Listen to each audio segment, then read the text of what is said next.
If I could ask everyone to please take their seats and the speakers to please come up on the stage at this time. Thank you.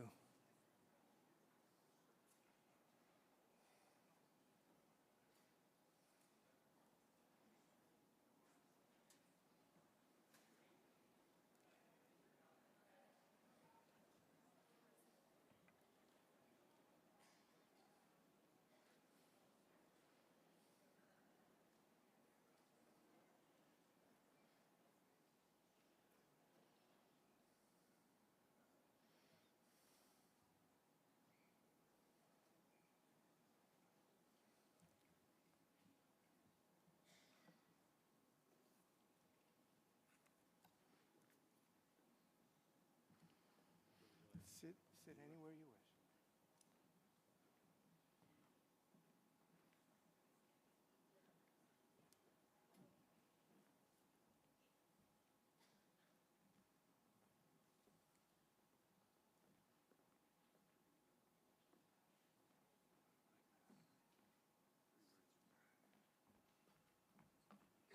I'm missing someone.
Welcome.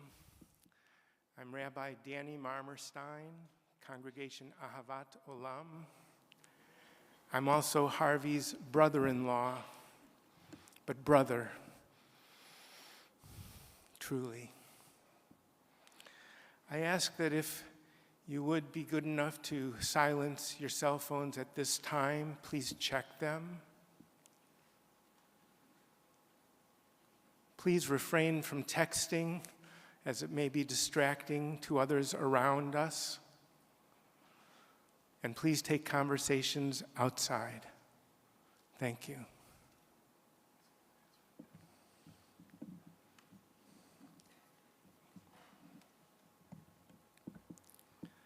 Some may come and some may go, they will surely pass. When the one that left us here returns for us at last, we are but a moment's sunlight fading in the grass. Come on, people now, smile on your brother, everybody get together, try to love one another right now. Come on and join me. Come on, people now, smile on your brother, everybody get together, try to love one another right now. That was Harvey's favorite song. He and Risa recently took a trip, and she said he must have sung it 20 times. And it's because it was like a mantra of his. He wanted everybody to love one another. And Harvey exuded that love. You just felt it when you were in his presence. He was born June 1st, 1937, younger brother to Sister Marcy, and youngest child of Irving and Shirley. Irving and Shirley owned and operated the H&R Delicatessen in New York City. Marcy helped serve and assisted in bookkeeping. Harvey made deliveries. Inside of the homes, he would hear music, especially jazz, from prominent singers and musicians of the day. He was a talented young artist and drew sketches of some of them, which are hung in Harvey's office at home. Harvey received an industrial engineering degree from the University of Florida and his Juris Doctor from the University of Miami Law School. He was first elected to public office in 1968, more than a half-century ago, serving as mayor of the city of North Bay Village. Elected to the Metro-Dade County Commission, he served 20 years. In 1992, he was elected to the 4-year term of Miami-Dade County Clerk and was re-elected in 1996, 2000, 2004, 2008, 2012, 2016, and 2020, either unopposed or by an overwhelming majority. Harvey Rubin performed a leadership role with scores of civic, governmental, cultural, and charitable organizations, locally and globally. I present to you now an array of speakers to share thoughts and stories about our beloved Harvey. Merritt Sternheim, please.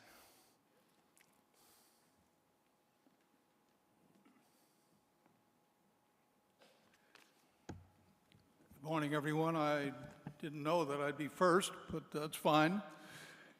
I'm thankful to be here, and I'm delighted to see so many people honoring Harvey Rubin, who I loved. Everyone paying their respects. In many ways, Harvey, as you just heard, dedicated his life to all of us and to our community. Through his 56 years of uninterrupted public service, that's a phenomenal number, but he cared, he was dedicated. And I thank Harvey's wife, Risa Ruvin, for giving me the opportunity to share my thoughts about Harvey with you. We first met 46 years ago, and I stopped now because I was asked by the rabbi to say a few words about myself. I've spent many, many years in public service myself. I guess the main thing would be as county manager twice, superintendent of schools, city manager in several other communities, and like Harvey, I've had a lifetime of dedicated public service. As I said, 46 years ago, Harvey and I met. He was a county commissioner. We met in the IHOP restaurant across from Omni, and he was interviewing me as a candidate for the county manager's position. And since then, we've enjoyed a strong personal, professional, and mutually supportive relationship. Harvey was an excellent county commissioner, one of the best of many, and believe me, I've served many. He was outstanding. And he was an ardent environmentalist. He really cared about this community and his responsibilities, and his fellow commissioners knew it. I remember when, in 1981, he strongly opposed Christo's Surrounded Islands project in Biscayne Bay because he felt they might damage the sensitive marine ecology. And at first, he wouldn't even meet with Christo. And I urged him personally to at least listen, and he had agreed to do it. Christo's plan was to wrap 10 spoil islands in Biscayne Bay with 5.5 million square feet of pink fabric, stretching out 200 feet from every one of those spoil islands. It was a wildly spectacular concept and much acclaimed by our artistic community. After he listened to Christo and they met at a luncheon that Pauline Winnick arranged, Harvey left impressed, and he freely admitted it. And being the fair-minded person he was, he changed his mind, which helped sway many naysayers to support the project. And that project proved to be a spectacular success with considerable national and international recognition.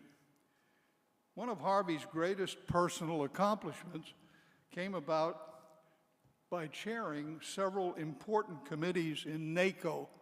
Now, many of you don't know what NACO is. It is the National Association of Counties across the United States, and there are over 3,000 counties in the 50 states. He decided then to run for president of NACO. And I remember I sent Bill Talbert, who's here, to help him with the campaign. And I was really delighted, and all our commissioners were too, because he got elected president of NACO. That's the only organization that represents counties in the United States. So it was of tremendous benefit to Miami-Dade County to have the president representing us in Washington and elsewhere. If you Google Harvey, if you Google Harvey, there's a lengthy list, and I don't have time to get into it, of other awards and recognitions. So if you have the time, please do that. For me, Harvey was a sounding board. He was thoughtful and a caring person, always with good advice. But I would be remiss if I didn't recognize him for the leadership that he provided for the first Miami-Dade Beach Renourishment Project, which had been savaged by the hurricanes. And he had help, Senator Paul Steinberg, who's with us today, Claude Pepper, and Harvey were the team that got it done.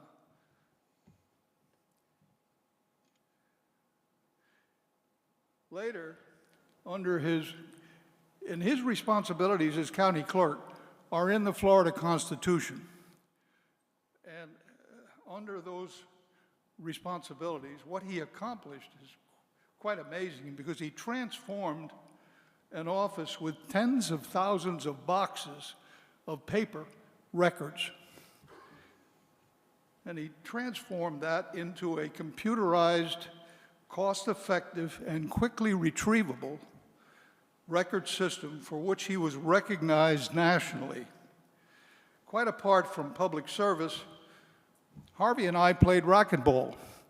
And for those of you that were not engaged in conversation, there were a couple of pictures up there of us playing racquetball. It's a wonderful sport. And in the beginning, I spotted him points. You know, I'd give him 18 points in a 21-point game, 15, 12. He kept improving, obviously. And as he improved, we wanted to have competitive games, so he wasn't objecting to taking a few points when I would give them to him. But he kept playing, and he got better and better. And when I switched to tennis, he was nationally ranked. You know, like golfers, he was nationally ranked for his age as one of the top players in the country. And then when we played, he gave me points.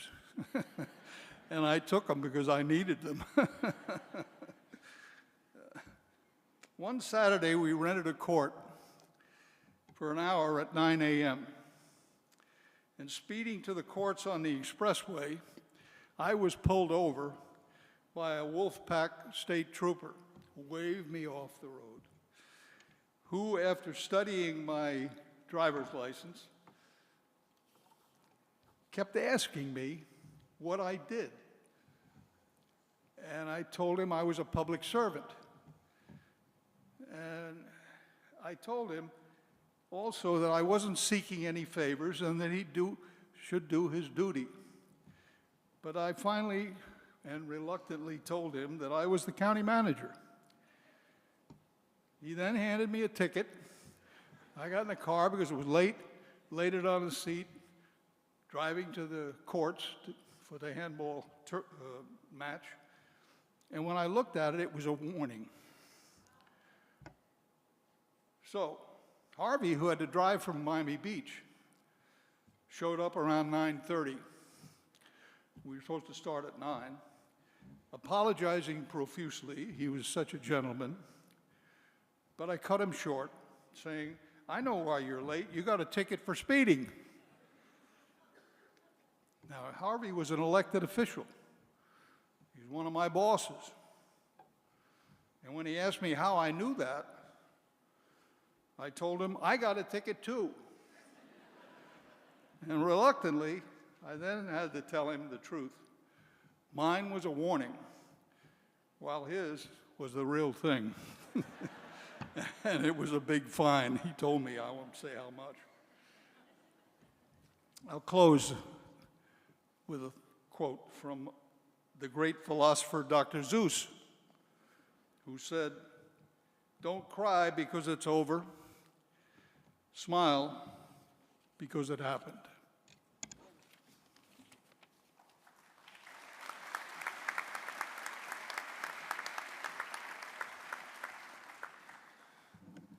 I was remiss in not calling up Harvey's wife, now widow, Risa. So at this time, I invite Risa to please come up and greet everyone.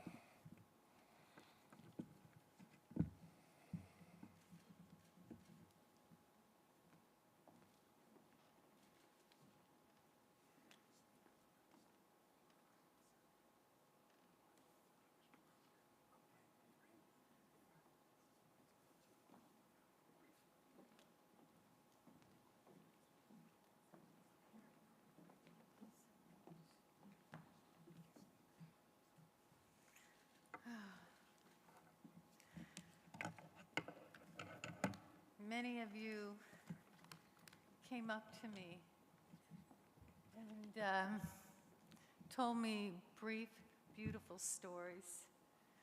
He's touched so many of us in so many ways, and I just want to thank you for sharing your stories with me. And I'm shaking right now, so I'm glad that I have my paper here. But thank you for all the love that you gave my husband. Thank you. And the support. I know he gave it back to you, all of you. Harvey would definitely be humbled by the presence of all of you here in this auditorium, as I am, and with all the beautiful stories you've shared with me. He'd be so touched. Harvey and I met over 37 years ago. We shared an extraordinary life and a love strong with passion for the environment, land animals, and sea animals. In fact, there was a manatee named after Harvey at the Seaquarium when he was trying to protect the manatees in our Biscayne Bay. We shared a common spirituality and a love for nature. Our favorite time of each day was sitting in our backyard, watching the sunset Harvey took thousands of pictures, each one a little different from the others. We would talk about our day and share this meditative time together with this sense of peace, joy, and gratitude. My husband had so many admirable qualities. He was caring, compassionate man, a wonderful husband, and a devoted father and grandfather. He loved his family and loved his friends. He was kind, generous, intelligent, and approachable to everyone, as you all know. This was so important to him that each person, no matter who they were, mattered. Harvey's dedication to the clerk's office, to Dade County, to the state of Florida, to the United States, to the world we live in, was the fabric of over a 50-year legacy of service.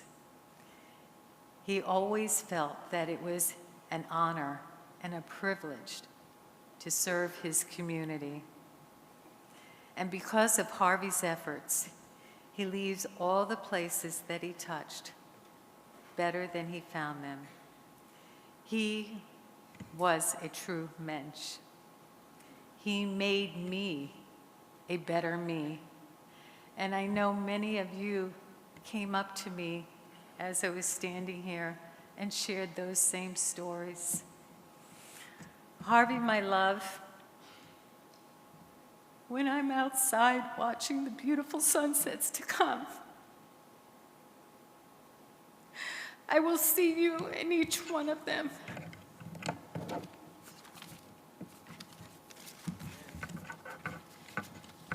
Thank you, all of you, for all the love you gave him.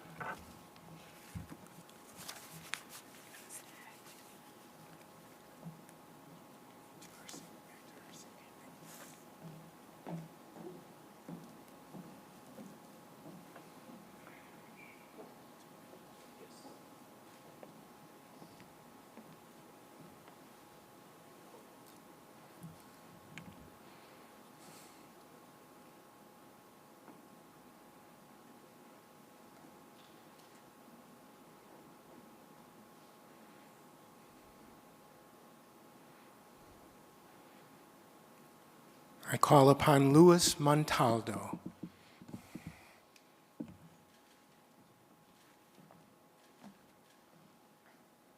Thank you, Rabbi. And thank you for all the people who are here today. My name is Luis G. Montaldo. I had the honor of being Harvey's general counsel for now almost 18 years. And I was asked to speak for the office, and I was proud to do that because there's so many people in our office, over 1,100, 1,200 employees that would want to stand up here and give their thoughts and give their stories. And it's a heavy moment to try to do that. It's a monumental task to summarize everything that Harvey taught my colleagues and I in a few minutes. As Risa said, he had so many worthy attributes: a mentor, a leader, and most importantly, a friend. Please allow me to humbly share 3 points that exemplify the man he was. Family. I have to ask Risa and Zach probably forgiveness for all the time that we took him away from you, because Harvey had a much broader definition of family than the average person. To Harvey, we were all his family. For example, he began every piece of correspondence to his employees, and many times he would handwrite it in if somebody forgot when they were preparing a draft for him. And it would say, "Dear Clerk family." and he meant it. We were his family. When some people speak about open doors and open door policies, Harvey really meant open door. To his employees, they knew they could always walk up to his office. He would meet them with a smile and take the time to sit down with them. Sometimes it was to discuss a concern. Sometimes it was to share a personal problem.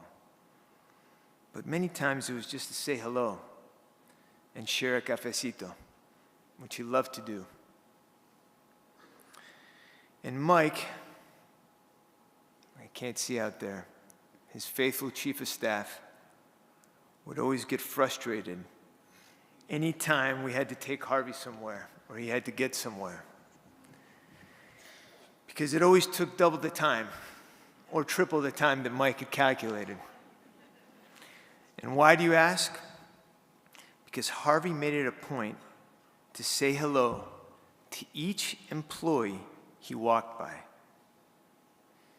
He would ask them how their day was or how a family member was doing. He knew everything about everyone. He would recall someone's mother who had been sick or someone who had some type of difficult situation, and he would stop and ask them how they were or how he could help. And it wasn't just the employees. Many times you could find Harvey speaking to jurors, court security, or the maintenance staff. And he would just tell them how much he valued and appreciated their service. And family came first to Harvey.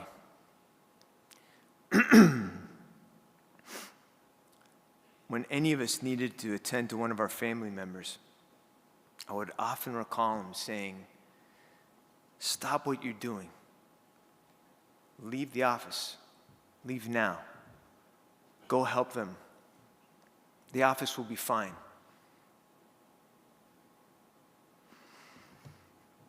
Integrity. It was a blessing to work for a person, a man who always wanted to do the right thing. It made us all proud to come to work each day, knowing that Harvey saw himself and us as public servants in the truest sense of the word. From my days at the state attorney's office before I came to the 18 years I was with Harvey, he always instilled that sense of public service in us, and it made us proud. And he also instilled in us a great reverence for the judiciary and the justice system.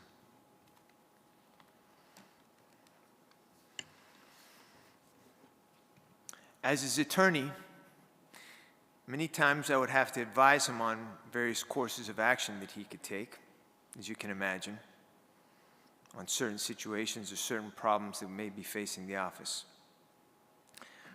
Harvey never chose the easy course or the safe course. He always fought to do the right thing, no matter what it was, no matter what the circumstances were. He knew how important his role was, acting as an arm of the court and record keeper. The neutrality. Harvey was often pressured to budge on that neutrality, but he never flinched. He knew that his ministerial role and neutral stance was integral to the fair administration of justice in our community, which he cared about so deeply. Tenacity. As Mr. Stierheim mentioned, Harvey always fought the good fight, and he would never take no for an answer when he was championing a cause. People often thought his persistent sense of optimism was unrealistic. idealistic. There would be times where we would be sitting in a meeting table and Harvey would say, "I'm going to get this done." And our staff would look around and we'd raise our hands thinking, how could we do it? How is that going to happen? I can't tell you the amount of times that happened. But he proved us wrong every time. And he taught us that with tenacity and love and dedication, things would happen. In fact, I can remember him telling me how he fought tirelessly to get the attention of 2 presidents. And I think that was what Mayor was referring to. Ronald Reagan and Gerald Ford. And I don't have the time to get into the stories, but they were neat stories. I often asked Harvey if I could write a bio for him, and he never let me do it. I think he was just too humble. But in order to get that important funding for those environmental projects for Miami-Dade County, he fought hard and he went out of his way and he found ways to get in touch with those 2 presidents. And he brought those things to Miami-Dade County because he cared about this county and he cared about the world that we live in. Last, love. To quote John Mayer in one of his famous songs, "Love ain't a thing, love is a verb." Harvey constantly showed love to others through his actions. They weren't just words. There's so many different examples that I can give, but there was one that stood out to me the moment I was thinking about the words that I had to say. There was a woman without a home who would often sit at the corner of the Dade County Courthouse steps. Anyone who regularly visited the Dade County Courthouse probably saw her. However, few acknowledged that she was there. She would sit under the hot sun, waiting in the corner. And whenever I would walk down the courthouse steps to Harvey to go to lunch, he would always stop and smile at her and gently shake her hand and ask her how she was. And I could see that smile and the light in that woman's eyes. For a brief moment, it was happiness. And I'll tell you, there were times where we would walk out and individuals would try to kind of dodge the other way and take Harvey a little bit of a different direction. But he would wave them off and he would walk back and he would go say hi to that woman because he cared. Because love is in action, and Harvey was love in action. Mother Teresa said, "Every time you smile at someone, it's an action of love, a gift to that person, a beautiful thing."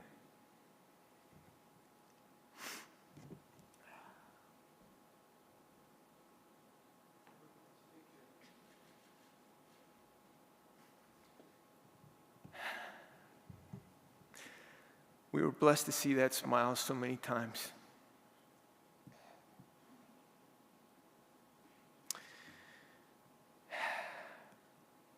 And that smile wasn't just a smile for the photographs that were taken of him. That smile was always there. It was something, it wasn't just something he did for photos, it was something that he would share with the world and those around him. That was his gift. He always told us, to all of our office, "I'm proud to be your clerk. But Harvey, we were proud to be your employees."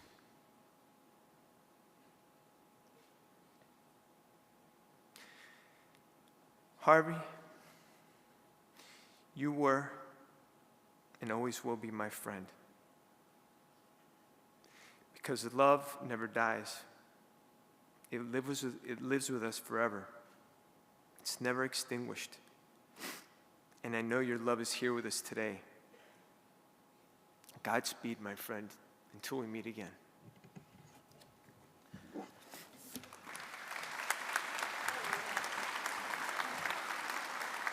I call H.T. Smith to the dais.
Please be seated.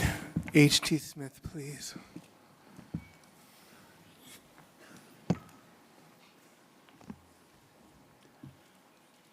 Not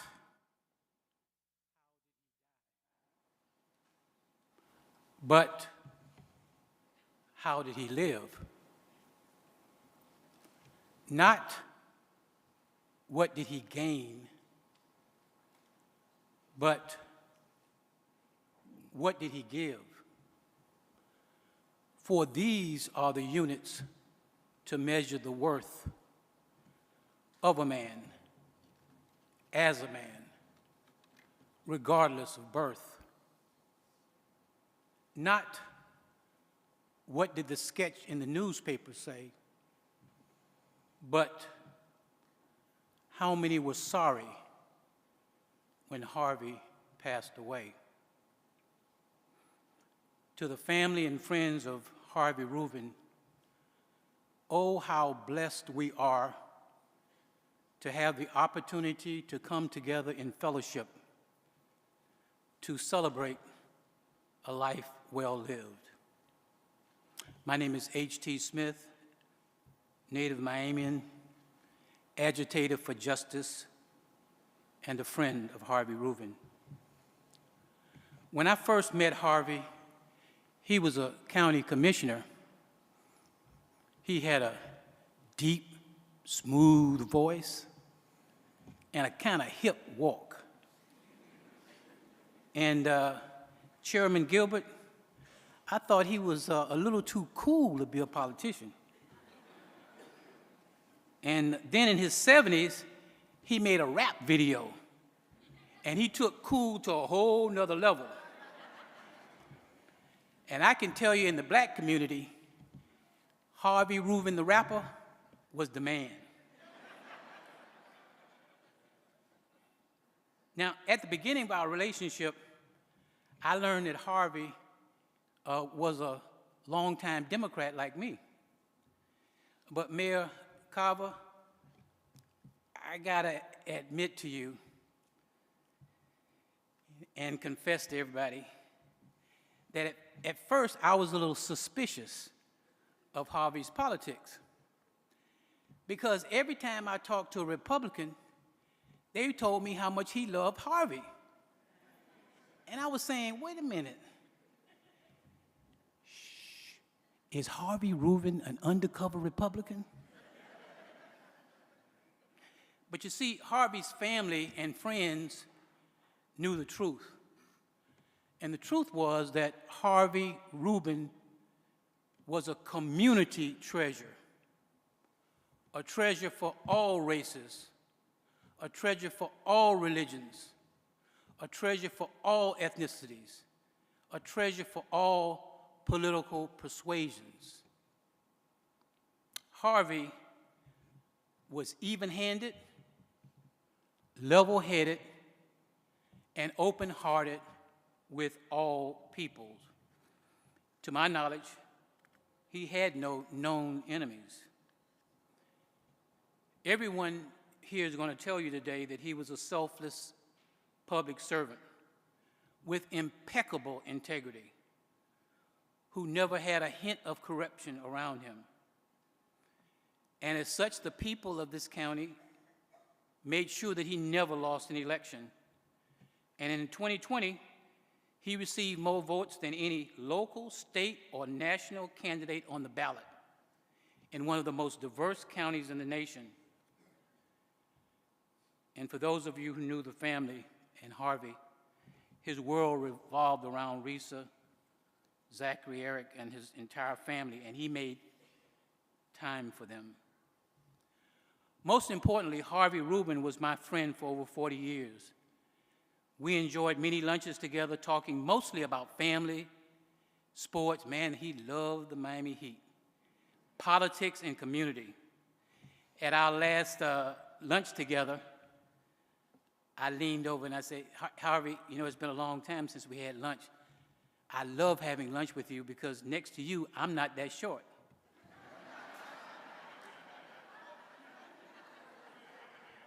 So what I want to tell you today is that we, all of us, Harvey's family and friends are the heirs to his great legacy, and that as such, we must be committed to advancing the causes that comprise the core of his life's work. At the bottom, indoors, outside, in court, and out, making people's lives easier, better, even great. To close, I want to tell you one more thing that's important for you to know. Harvey was a true friend of the Black community.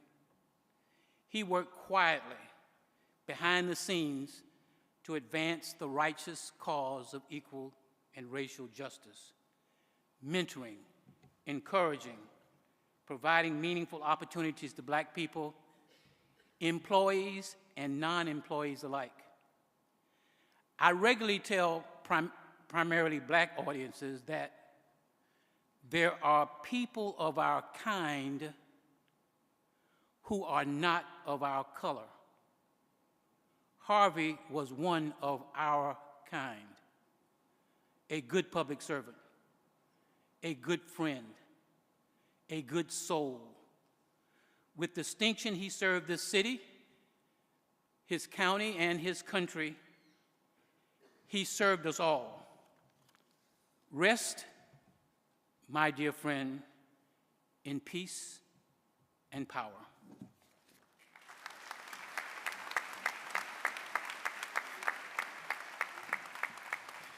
David Lawrence, please come to the podium.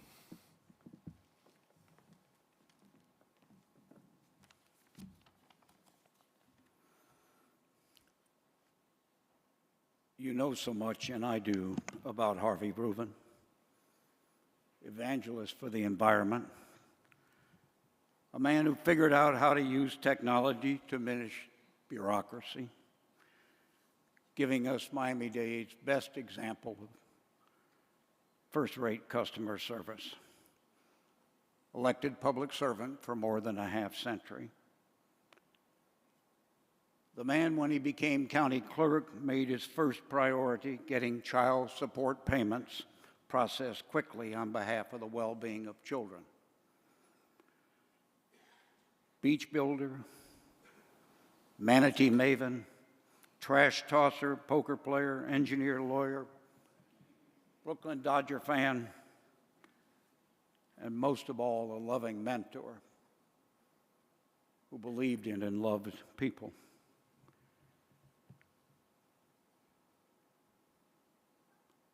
He was also the man who meditated twice a day, every day, 20 minutes in the morning, 20 minutes in the evening. A national class racquetball player, the man who found fitness and energy at the gym, the man who loved clothes, especially ties. Indeed, he would pick out 3 of them each day, and Risa would tell him which one to wear. He was a great storyteller. He loved puns. He was kind to everyone. He was available for everyone. He could as quickly forgive as anyone. A man who loved Risa and his family, with plenty of room for all of us. A man who loved life from the very beginning of his saga of cancer, diagnosed in March as stage 4. He could never accept that. He told Risa, a lot of people are depending on me. I need to live. I have to fight this. And then, within days of his passing, he and Risa talked about walking the beach. They had done that for years. But it didn't happen because he simply wouldn't go in a wheelchair. He was determined to stand on his own 2 feet, determined to prevail. He insisted he would never go to a hospital. He never did. Hospice came to his home just 2 days before he died. In his 9th decade of life, Harvey Rubin never accepted what we know did come to happen just 5 days ago. With those great blue eyes, he told his wife, Risa, "I am not leaving you." I'm here to tell you that he hasn't left us. We have his enduring examples, his kindness, his very soul of decency, his goodness, his love. We will always have him. The angels are sharing his spirit with all of us.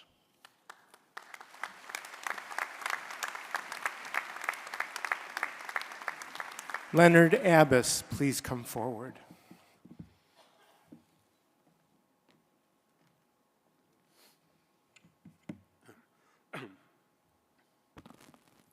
I am Leonard Abbas. I'm a horticulturist, a pinball wizard, and a half-a-century close friend of Harvey's, more than 50 years.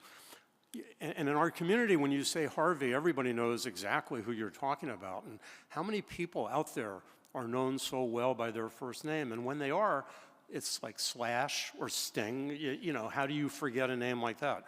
But there was one Harvey, and I used to tell him all the time, you know, Harvey, you replaced an invisible giant rabbit. That's quite an accomplishment. If anyone didn't get that, if you're young, look it up. Since Harvey's passing, I obviously, like all of us, think about him constantly. And every time I think about him, I hear a phrase from a song by Dan Fogelberg. It's called Leader of the Band. He sings about his father. And the phrase is, his gentle means of sculpting souls. His gentle means of sculpting souls.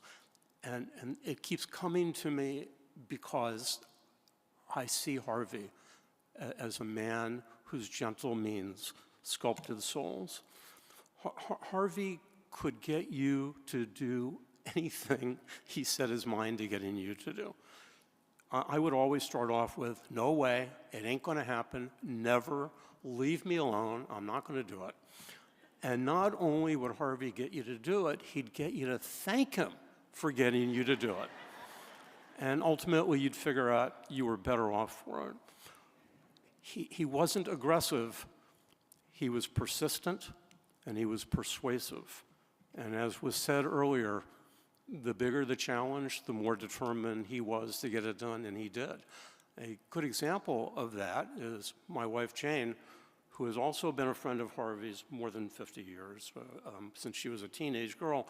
Back before we met, both of our parents were very fond of Harvey. I go back to North Bay Village. My parents were involved with him back then, and Jane's dad was his campaign chair the first time he ran for the commission, and prominently displayed a plaque that Harvey had made for him. Just adored Harvey, as did everybody. But so early on, he appointed Jane to the Dade County Solid Waste Task Force. And when she went for her orientation, they said the culminating event was climbing Mount Trashmore. So Jane, of course, Harvey, they're kidding. And he goes, no, that's what you're going to do. And she, like me, ain't going to happen, never, no way.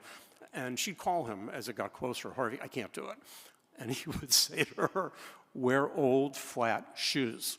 I am proud to tell you that my wife summited Mount Trashmore, and we took the shoes and the clothes, and we donated them back to Mount Trashmore. But that countywide recycling came out of that task force. He was just so passionate about everything that he took on, and everything he took on was for the better of everybody. When Harvey ran for clerk and asked me to support him, he was unaware, I had been a banker, that our bank had been the primary bank for the clerk's office since 1946. And of course got me to support him against the incumbent who we were doing business with. And then he we were both on Flagler Street, and we'd have lunch regularly and court the details. And he was very inquisitive and wanted details, and he would constantly be asking me questions about banking, we know publicly what he did, but that was the tip of the iceberg. Harvey didn't want credit for anything. He wanted results. He took blame, he gave credit. That's what leaders do. And in the banking, which is not part of the published legacy, he looked me in the eye and he said, it's costing too much. You have to work with us. We got to get the cost down. We need it to be more efficient, more friendly. We're going to go paperless. You need to go paperless, et cetera. And I explained to him that I was aware of what he was saying, and the only way you're going to get this done is to include the county finance department and rebundle the county's business. Too much detail. But the point is, imagine you have the sole authority to determine where county funds go. I mean, let's just call that power. He didn't care about power. Irrelevant to Harvey. He appointed, he put it out for bid. It had never been bid before. I'm like, Harvey, I helped you get elected, you put it out for bid. But he put together a group, a blue ribbon group. He excused himself. He would not talk to me, see me, have anything to do with me during a cone of silence. And he brought in the county. He gave up control of making these decisions of power. And I will tell you that he saved Dade County and the citizens of Dade County tens of millions of dollars by restructuring the banking, making it more efficient, making those payments easier to get from everybody. I won't add to the resume. What he transformed was remarkable. When he told me what he wanted to do when he became clerk, I just sat there and said, good luck. And he said, oh, with help from friends like you, we'll get it done. And he brought in whoever he needed to, and he got it done. But Harvey brought back change, big change, without disruption. And that is an enormous talent. And he did it with caring and love. Again, being on Flagler Street, we spent a lot of time at lunch and talking. An hour lunch was 3 hours. That's why he was late. It wasn't a traffic ticket. And there was a point, you all will remember, where there were big budget cuts for the clerks around the state. And he would brainstorm how to avoid anyone losing their job. He couldn't sleep at night thinking there might be layoffs. And how could he do? And he would literally sit there and mention people he thought were at risk and tell you their family situation, their financial situation, everything about them and why it was critical that they have their job and why he was going to see to it would happen. And my recollection is he was extremely successful in that. He lived and breathed. You've heard it, you'll hear it from everybody, with love and affection for everyone in the clerk's office. During part of that period, I was on the board of the Nature Conservancy. We had a contract with Dade County where we would buy the endangered land with the money that was out there. And Harvey and I, of course, Harvey being so involved in that, we would spend hours talking about it. And we did this around the state for all kinds of governmental agencies. And we got to the point where the Nature Conservancy in Florida was acquiring 25% of all the land acquired by the Nature Conservancy worldwide on an annual basis. And those of us involved in that started to realize that the whole program was opportunistic, not strategic. We bought what we could. And the Conservancy made a decision to go into long-range planning worldwide and stop being opportunistic and become strategic. And the results of that have been extraordinary. Well, Harvey and I would discuss that at length. And while Dade County certainly identified areas, and we'd like to have this, we'd like to have that, to my knowledge, it never got to the level of strategy that has been seen elsewhere. And that was something that we talked about a lot. And I'll come back to that in a minute. Well, actually, I'll talk about it now. I read that the commission was getting ready to honor Harvey on his 85th, an honor he so richly deserves and deserved, and we now have a somewhat new commission in a different set of circumstances, and I hope, I know I'm talking to many of you here, I hope that you will come together with great thought to honor Harvey's legacy in an extraordinary way, and so that all generations who live here will understand what this man accomplished. Remember, the tip of the iceberg, there's so much more that he didn't care who knew about it. He just cared that it got done. And I thought I would just offer my suggestion of how we might do that, and that is that Harvey felt, and I felt, and we talked about this a lot in the last couple of years, that the time is now that we need to have a strategic plan in our community for what land is going to get developed, what land is not going to get developed, and that this has to come about as a community and not by developers telling us where to do it. And it is a critical issue, and I know that Harvey, if he were standing here, would just jump up and say, yes, if you want to honor me, go to work and take control of what's left. Be strategic. Let's build out the rest of our community in a way that serves everybody. I'd like to close with, I sat down last night and decided to write a few words that I thought described Harvey. Well, Harvey doesn't get described in a few words, but here they are. Harvey was kind, sensitive, caring, understanding, empathetic, generous of spirit and heart and soul, helpful, provided service to and for others, humble in that service. He had humility, decency. He was intelligent, driven but softly driven, persistent but not aggressive, smart, intuitive, intelligent. He had an unbelievable memory. Don't think you're going to remember something that went on with Harvey and get it wrong and not have him tell you. That's not exactly what happened, and he was right. He was extraordinarily polite, a communicator, a leader, a manager, a father, a husband, a son, a brother, a family man, and the best friend you could ever have. For me, Harvey was a safe place. I could share anything with him and know he would hold it in confidence. He gave me good guidance. He gave me excellent advice. He was a true friend.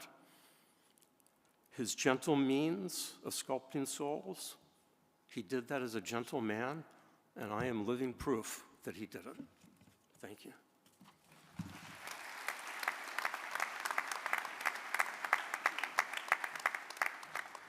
Would Mickey Gottlieb and the Wednesday night card group please come forward? Introduce yourselves. Thank you. My name is Mickey Gottlieb. I guess not. I am here to honor Harvey in many ways. Harvey was sweet and kind and caring. I met him about 60 years ago, and for 60 years we have had a very excellent friendship. I know Harvey personally was involved in many of my family's wonderful blessings. He married my daughter. He officiated as well at one of my daughter's bas mitzvah. And while he was doing the cutting of the challah in celebration of the bas mitzvah, someone said to him, "Harvey, Be careful, that's a very sharp knife, where he proceeded to almost cut his finger off. Harvey was so gentle in so many ways. He was instrumental in starting what is known as the Wednesday night poker game. That game has been going on for over 50 years. The amount of money that we play for are the same amount that we started the game 50 years ago.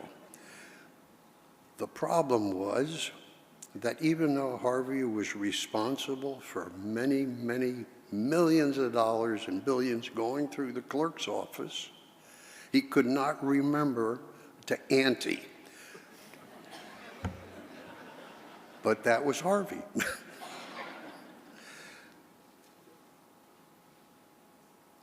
The game meant so much to him that he would start calling other players of the original 13 of us on Sunday for Wednesday to make sure we had enough people and where we were playing.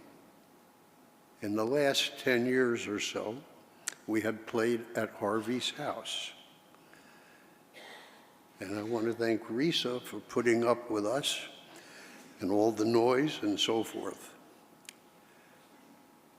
The game meant so much to him. If he would be traveling, he would try to fly back in time for the Wednesday night game.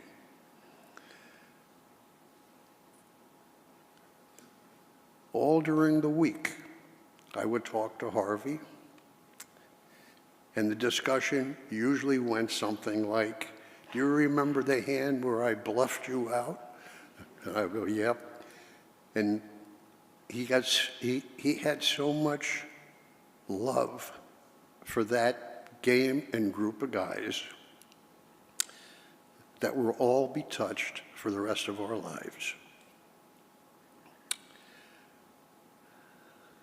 Harvey,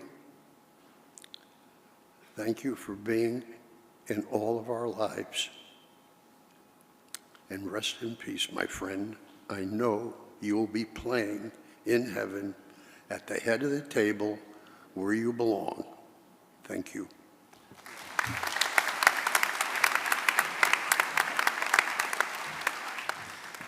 Harvey's nephew, Bobby Lewis.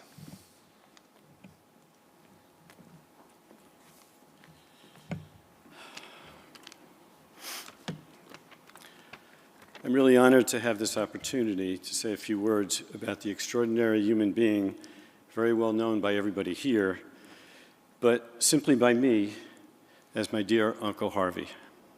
I have had the unique privilege of having him as an integral part of my entire 71 years of life. He was the brother of my mother, Marcy, who on New Year's Eve day had to say her touching farewell to her cherished baby brother. Uncle Harvey, being much closer in age to my brother Mark and me than the typical uncle, enabled us to grow up with this very cool older brother, babysitting, telling us some pretty colorful tales. He made us feel incredibly special. Many here will cite all of Harvey's amazing accomplishments, as you've heard, in his public life. I, of course, have followed his career with great pride. As his nephew, I would like to focus on the warm, loving, lifelong relationship and friendship I was fortunate enough to experience with my uncle, who is my dear friend, like a brother and compadre, all rolled into one. In his public service life, I understand Harvey to be an anomaly politically. He never attacked a political opponent. He always took the high road and stuck to his deep-rooted convictions. I think a lot of that came from his dad, who was my gramps, Ruvin, who shared his wisdom with the entire Ruvin clan. Gramps was big on quoting Khalil Gibran, the Lebanese-American poet-philosopher, about love and hope. It was always about kindness, playfulness, and most of all, treating everyone, whether they agreed with you or not, with great respect. Harvey and I shared a love of music.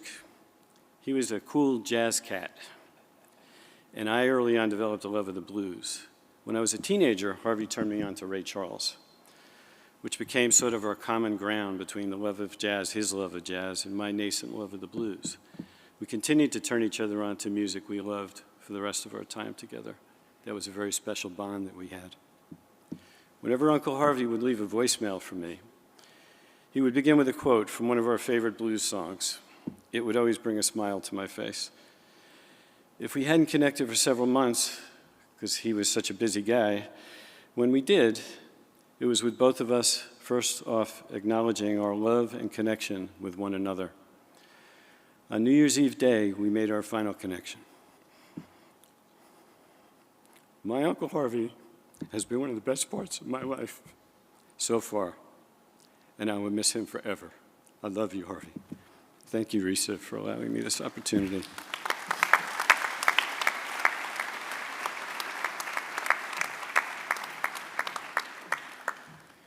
Harvey's son, Zachary.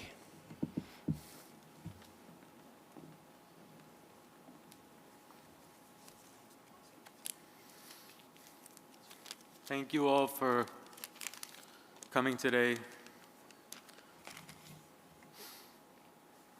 My dad would be very happy to know that you all came today.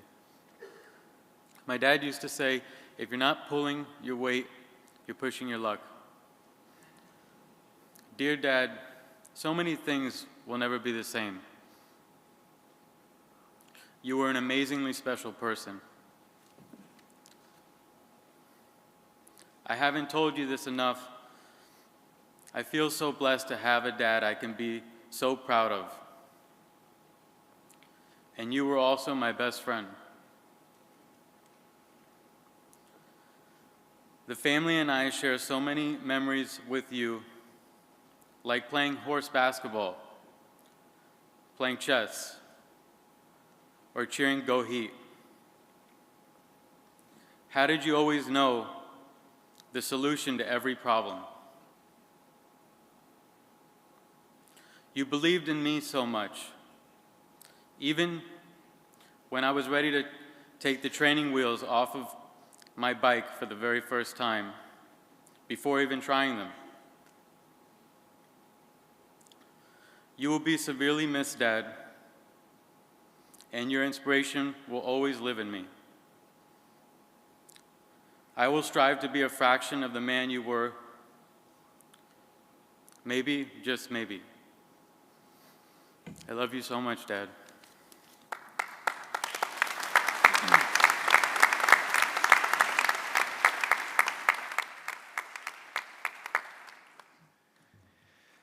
Harvey was bestowed numerous awards, including Miami Beach Chamber of Commerce Man of the Year Award, Citizen of the Year by the Minority Chamber of Commerce, National County Leader of the Year by American City and County Magazine, for his transformation of court records and e-filing into a fully paperless format.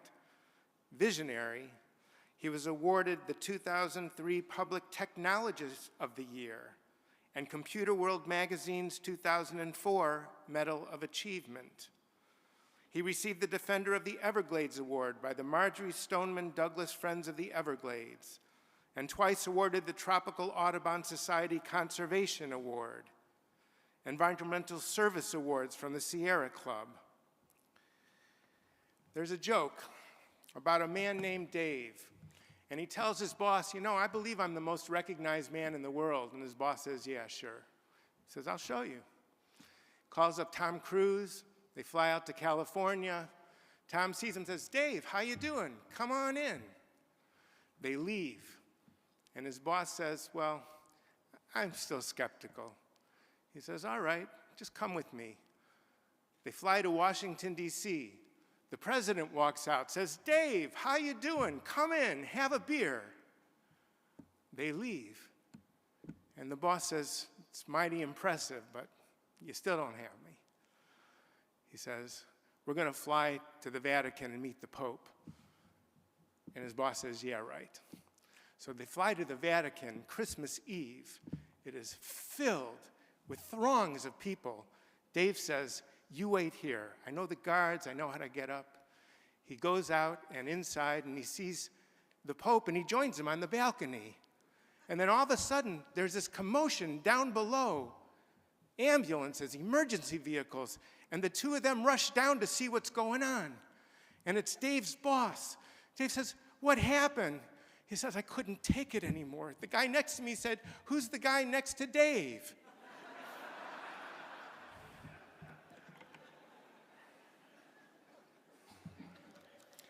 Harvey was a real-life Dave, with an insight given to me by his son, Eric. 3 worldly recognized personalities were called to heaven on consecutive days coinciding with Harvey's passing, and he knew them all. The great Brazilian soccer player, Pelé, died December 29th.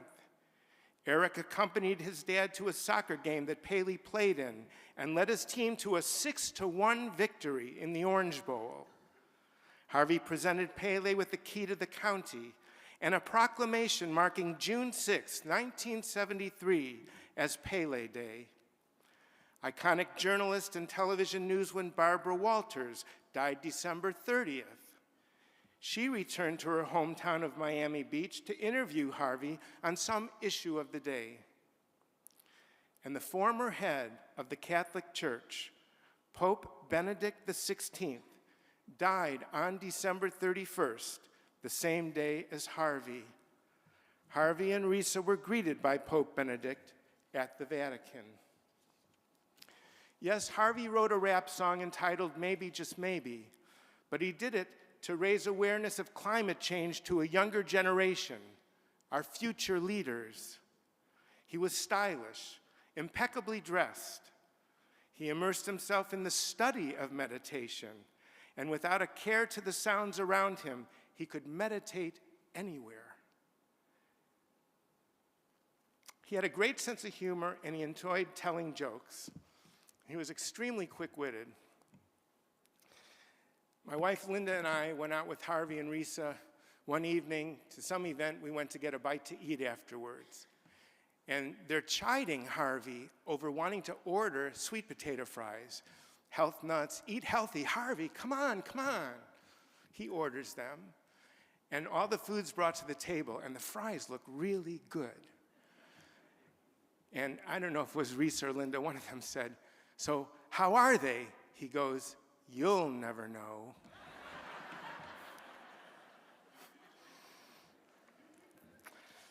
It was mentioned he's a Heat fan, a big Heat fan like Linda and me. She and Harvey talked after many games. He was a close friend of Tony Fiorentino, former assistant coach and TV commentator of the Heat.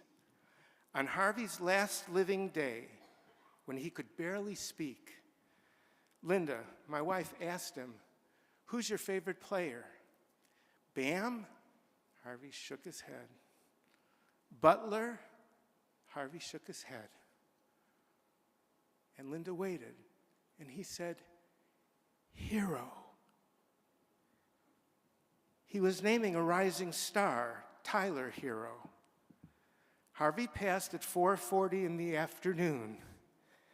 That night,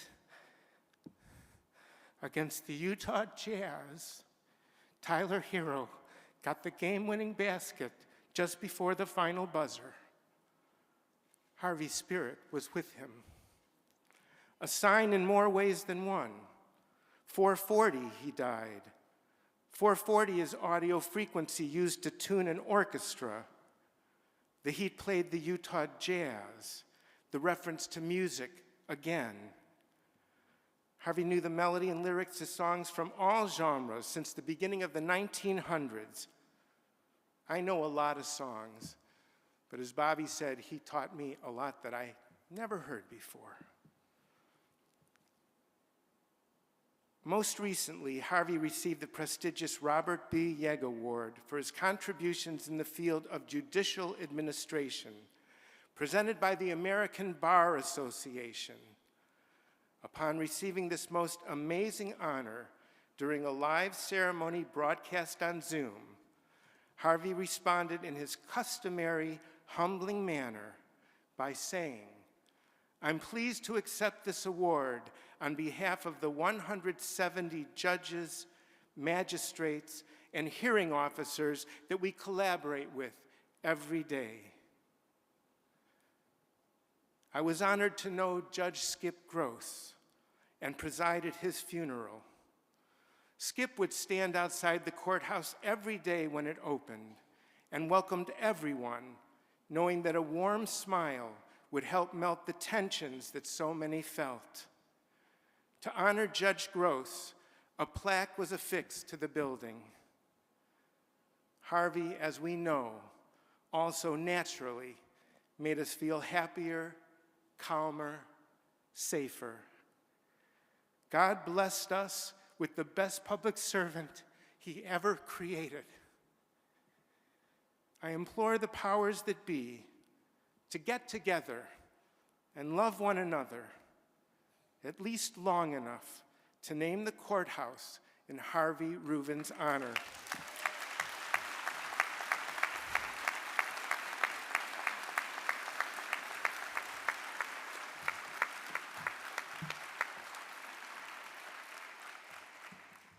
Harvey was too humble to make such a request, but I believe such a dedication would be a well-deserved reminder of his legacy and the right thing to do. Our hearts go out to Risa, Zach and Parky, Eric and Kim, Jessica and George, Marcy and Marvin, Linda, Kara and Brian, Jeffrey and Etty, and all extended family, friends, and co-workers. Almighty God, eternal Creator, we are thankful for the life of Harvey Rubin, for the many years he was granted, and for the privilege of having shared those years.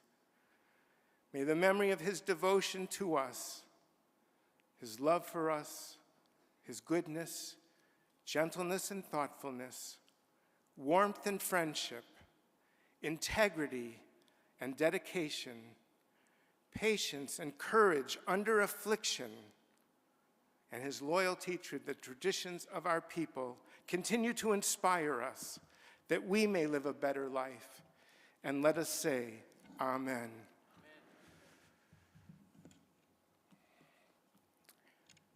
Harvey was not a particularly religious person, but he was very spiritual and very proud to be Jewish. Our family will give Harvey a private Jewish burial following this service, but there is one traditional prayer asking for eternal mercy upon his soul. I want to chant it in your presence so we, communally, can be spiritual brothers and sisters to each other. I ask you to please rise for the Kel Mole Rachamim.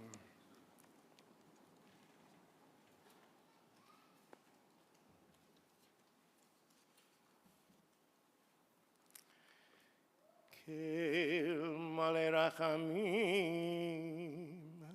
Shochen Bamromim, Hamitzay Menucha Nechona Tachat Kanfei HaShechina, B'mahalot Kedoshim U'Tahorim Kezohar HaRakia Mazhirim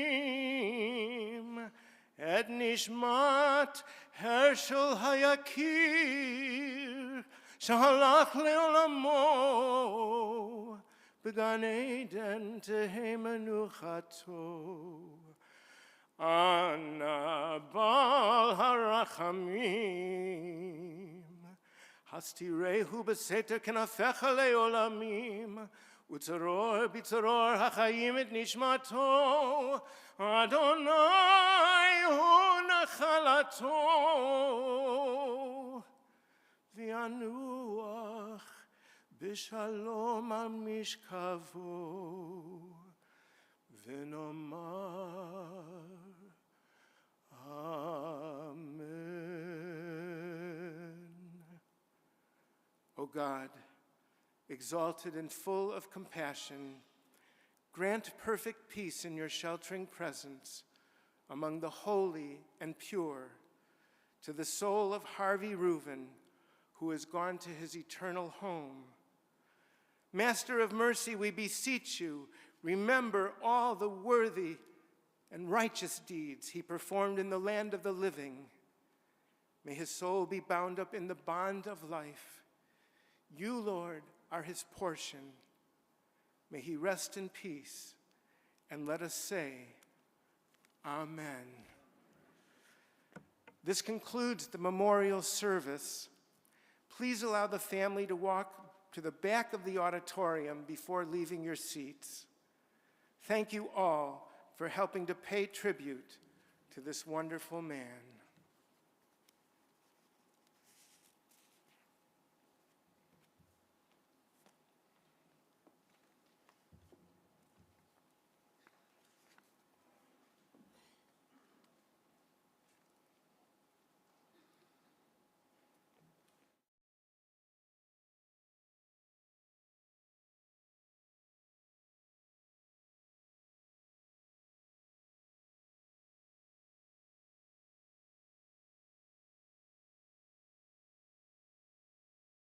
Please come forward.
You who dwell in the shelter of the Lord, who abide in his shadow for life, say to the Lord,